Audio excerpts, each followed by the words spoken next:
Awali aktivitas dan pelayanan Anda melalui renungan pagi Pulang ke Rumah, dituliskan oleh Ellen G. White bersama Pendeta Denny Kanejo. Selamat mendengarkan. Shalom, selamat pagi para pendengar yang setia.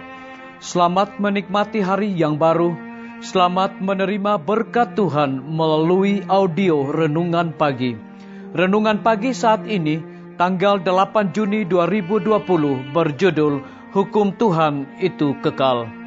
Ayat inti kita terambil di dalam Injil Matius 5 ayat 17. Demikian firman Tuhan.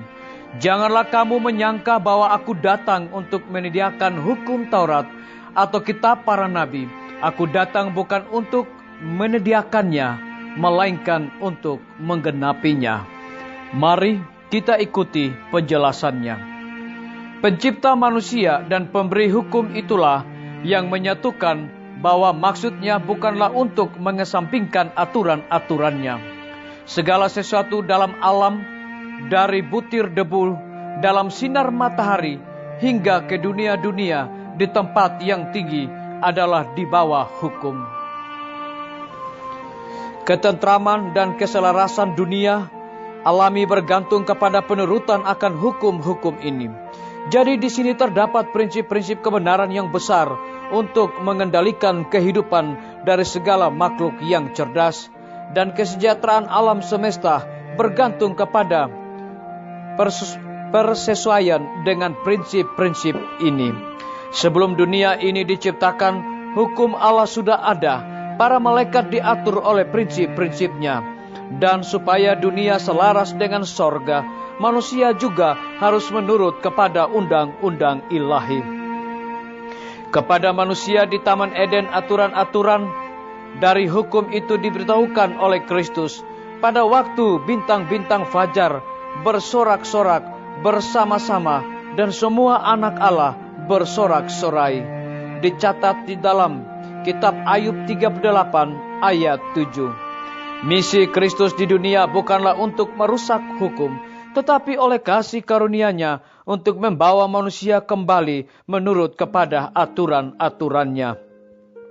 Murid yang dikasihi itu yang mendengar kata-kata Yesus di atas bukit, lama sesudah itu menulis dalam ilham Roh Kudus, menyatakan hukum sebagai kewajiban abadi. Dia katakan bahwa dosa adalah pelanggaran hukum, dan bahwa setiap orang yang berbuat dosa melanggar juga hukum Allah.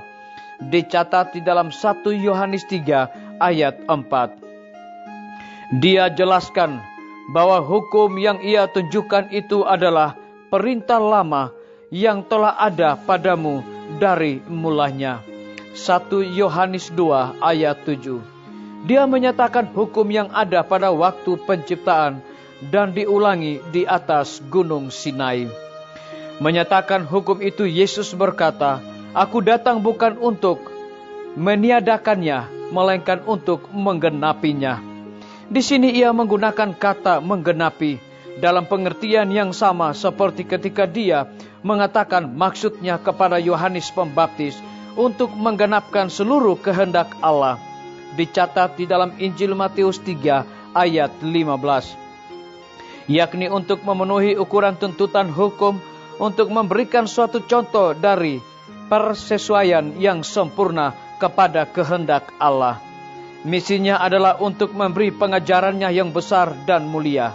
Dicatat di dalam Yesaya 42 ayat 21. Dia harus menunjukkan sifat rohani dari hukum itu, untuk menunjukkan prinsip-prinsipnya yang luas, dan untuk menjelaskan kewajibannya yang abadi. Yesus citra yang jelas dari diri Bapa itu, cahaya dari kemuliaannya, penebus yang menyangkal diri sepanjang perjalanan hidupnya yang penuh kasih di atas dunia, adalah suatu gambaran hidup dari sifat hukum Allah.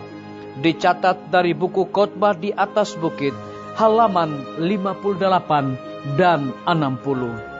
Saudara-saudaraku, para pendengar yang setia dimanapun Anda berada saat ini, semoga firman Tuhan hari ini akan menjadi berkat rohani bagi kita semua dalam melakukan aktivitas kita masing-masing. Saya mengajak semua para pendengar yang setia untuk berdoa bersama-sama.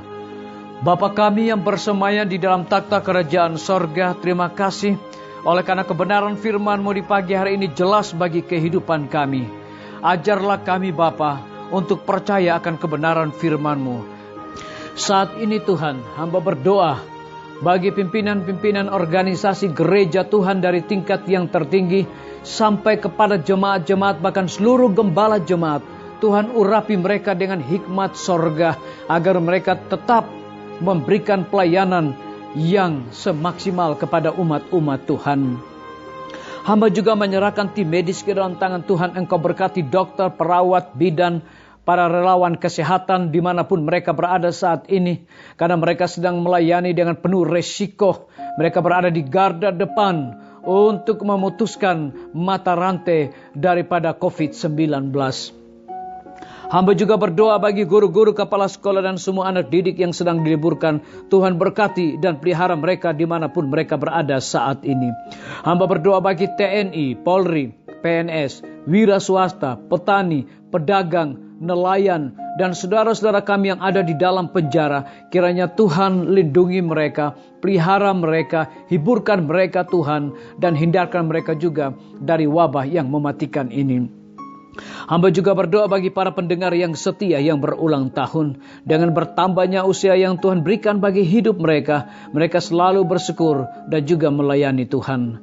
Hamba berdoa bagi pemerintah kami dari tingkat yang tertinggi sampai kepada pemerintahan yang paling terendah, yang ada di desa-desa bahkan RT-RT. Kiranya hikmat sorga juga Tuhan berikan kepada mereka agar dapat menemukan cara-cara dan metode yang terbaru untuk memutuskan mata rantai daripada COVID-19.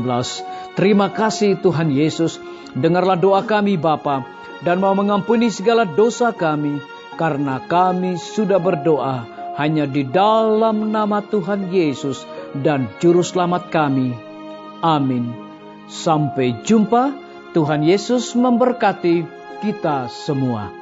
Betapa ku rindu negeri yang indah yang disediakan Bapa.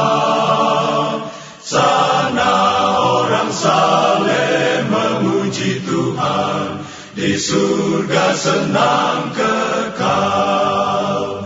Ku rindu ke surga, sana rumahku. Rindu masuki gerbang mutiara. Tak pernah bersusah atau gentar, di surga ku hidup kekal. Sana telah ku pandang wajah Rajaku, yang tak mati gantiku. Bersuka cita selama-lamanya, di surga senang kekal. Ku rindu ke surga, sana rumahku. Rindu masuki gerbang mutiara. Tak pernah bersusah atau gentar, di surga ku hidup kekal. Ku rindu ke surga, sana rumahku. Rindu masuki gerbang mutiara. Tak pernah bersusah atau gentar, di surga ku hidup kekal.